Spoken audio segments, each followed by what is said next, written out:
კვირას 23 თებერვალს ყოლაწმინდა სამების სახელობის საპატრიარქო ტაძარში საკვირაო ლიტურგია აღევლინა. საქართველოს მართლმადიდებელი სამოციქულო ეკლესია დღეს ხორციელის კვირას საშინელის სამსჯავროს ხსენების დღეს აღნიშნავს. 23 თებერვალს ეკლესია მოიხსენიებს ღირს იოანე ჭიმჭიმელს, ფილოსოფოს, წმინდა მღვდელმოწამე ხარლამპის და მის თანამოწამეებს, ორფირის ბაპტოსის და სამმოწამეს, წმინდა ქალწულ მოწამეებს, ენათას ვალენტინას და პავლას. ღვთისმსახურება საპატრიარქო ტახტის მოსაყდრამ სენაკისა და ჩხოროწყუს მიტროპოლიტმა შეომაღავლინა. წირვის დასრულების შემდეგ მღვდელმთავარმა მრევლი დალოცა და ქადაგებით მიმართა. სახელითა მამისათა და ძისათა და სული საწმინდისათა, ძვირფასო მამებო, ძმებო და დებო, გილოცავთ დღევანდელ კვირას, გადმოგცემთ სრულიად საქართველოს კათოლიკოს პატრიარქ ილია მეორის ლოცვა კურთხევას. გვიახლოვდება დიდი მარხვა და ამიტომ წმინდა ეკლესია, რომელიც გვამზადებს ჩვენ მარხვისთვის და მოგვიწოდებს ღვთივსათნო ცხოვრებისკენ, გვიკითხავს დღეს იგავს სახარებიდან საშინელი სამსჯავროს შესახებ. ეს სამსჯავრო იქნება საშინელი, ვინაიდან საჯული არის ყოვლის მცოდნე ღმერთი, რომელიც აღწევს ადამიანის სულის სიღრმემდე და მისგან არ დაიფარება ჩვენს მიერ ჩადენილი არც ერთი საქმე, არც ერთი წარმოთქმული სიტყვა, საიდუმლო აზრი თუ გრძნობა. აი ეს ყველაფერი გამოაშკარავდება საშინელ სამსჯავროზე, ცხადი გახდება ანგელოზების წინაშე და ადამიანების წინაშე. და აი წარმოიდგინეთ, როგორი სირცხვილი დაგვეუფლება ჩვენ და რა შიში და ზრწოლა შეგვიპყრობს უკანასკნელი განაჩენის მოლოდინში. და მაშინ ეტყვის უფალი, ვინც მის მარჯვნივ არის, მოდით კურთხეულნო ჩემი მამისა და დაიმკვიდრეთ სასუფეველი თქვენთვის გამზადებული ქვეყნის დასაბამიდან. ასევე ეტყვის, ვინც მისგან მარცხნივ არის, წადით ჩემგან წყეულნო საუკუნო ცეცხლში, რომელიც გამზადებულია ეშმაკისთვის და მისი ანგელოზებისთვის. და წავლენ ესენი საუკუნო სატანჯველში, ხოლო მართლები მარადილ სიცოცხლეში, მარადილ ნეტარებაში. აი ასე დასრულდება კაცობრიობის ისტორია სახარების მიხედვით. თქვენ როგორც ხედავთ, ამ იგავში თითქოს დავიწყებულია ადამიანთა სხვა საქმეები და განსაკუთრებული ყურადღება ეთმობა მოწყალებას. მხოლოდ ისინი ხდებიან საუკუნო ნეტარების ღირსნი, ვინც მიწიურ ცხოვრებაში იჩენდა მოწყალებას მოყვასთა მიმართ. და ეს ბუნებრივია და სამართლიანია, რადგან მოწყალება არის კეთილი ნაყოფი ადამიანის ზნეობრივი ცხოვრების.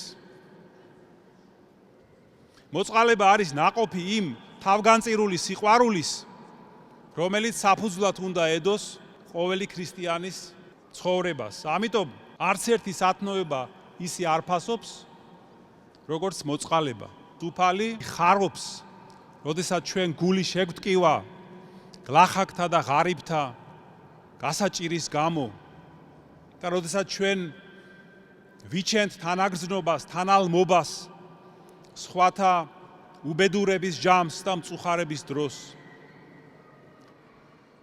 წყალობა მნებავს და არა სხვერპლი ეუბნება უფალი ამპარტავან ფარისევლებს. ნეტარ არიან მოწყალენი, რამე თუ ისინი შეწყალებულნი იქნებიან, ამბობს უფალი თაზე წარმოთქმულ ქადაგებაში. და ამ იგავიდან ზოგიერთი არასწორ დასკვნას აკეთებს.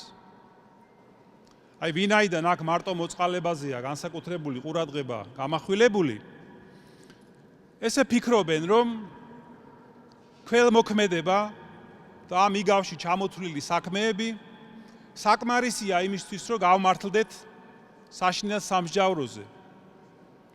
და იმდენად დიდი მნიშვნელობა არ აქვს, ვის როგორ სწამს, რამდენად სწორად აღიარებს დოგმატებს, ეკლესიის სწავლებას და ასე შემდეგ. და აი ამაზე შესანიშნავად პასუხობს წმინდა იოანე ოქროპირი.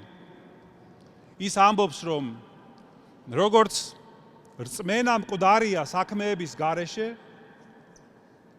ასევე საქმეებიც მკვდარია რწმენის გარეშე. თუ შენ მართებულად აღიარებ დოგმატებს, მაგრამ არ ზრუნავ კეთილ საქმეებზე და შენ ცხოვრებაზე, ეს დოგმატები სარგებელს არ მოგიტანს. და პირიქით, თუ შენ ზრუნავ კეთილი საქმეების კეთებაზე, მოწყალებაზე, მაგრამ მოიკოჭლებ დოგმატებში და უგულებელს ყოფ მათ, ესეც არავითარ სარგებელს არ მოგიტანს. ამიტომ აუცილებელია, რომ ჩვენი სულიერი სახლი ორივე მხრივ იყოს მყარი. უფალი ამბობს, ვინც მოისმენს ჩემს სიტყვებს და შეასრულებს, იმას ვამსგავსებ გონიერ კაცს, რომელმაც თავისი სახლი ააშენა კლდეზე. ეკვეთნენ მას ქარები, მაგრამ ვერაფერი უქნეს. აი ხედავთ, როგორ უნდა უფალს, რომ ჩვენი სულიერი ცხოვრება ყოველ მხრივ გამართული იყოს. სიტყვაც ვისმინოთ და შევითვისოთ და საქმეებიც აღვასრულოთ. ხოლო ვინც მხოლოდ ერთ მხარეს აქცევს ყურადღებას და მეორეს უგულებელს ყოფს, იმაზე რას ამბობს უფალი?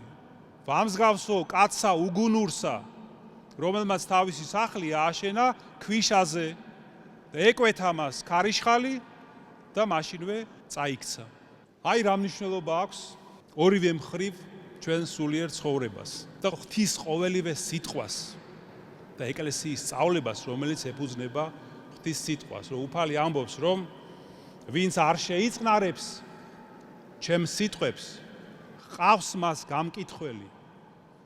ყოველი სიტყვა ჩემს მიერ წარმოთქმული განიკითხავს მას უკანასკნელ დღეს. ასე რომ ძვირფასო ძმებო და დებო, მოემზადოთ და ვიფხიზლოთ და ვეცადოთ, რომ ღვთის სიტყვაც შევიმეცნოთ და შევითვისოთ და საქმითაც აღვასრულოთ ის. აი თუ ასე მოვაწყობთ ჩვენ ცხოვრებას, მაშინ ამ მიწიურ ცხოვრებასაც გავივლით უსაფრთხოდ და მარადიული ცხოვრებისთვისაც მოვიმზადებთ დიდ კადნიერებას.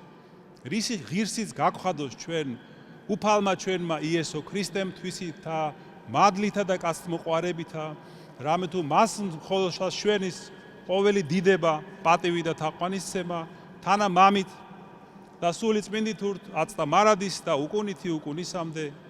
ამინ.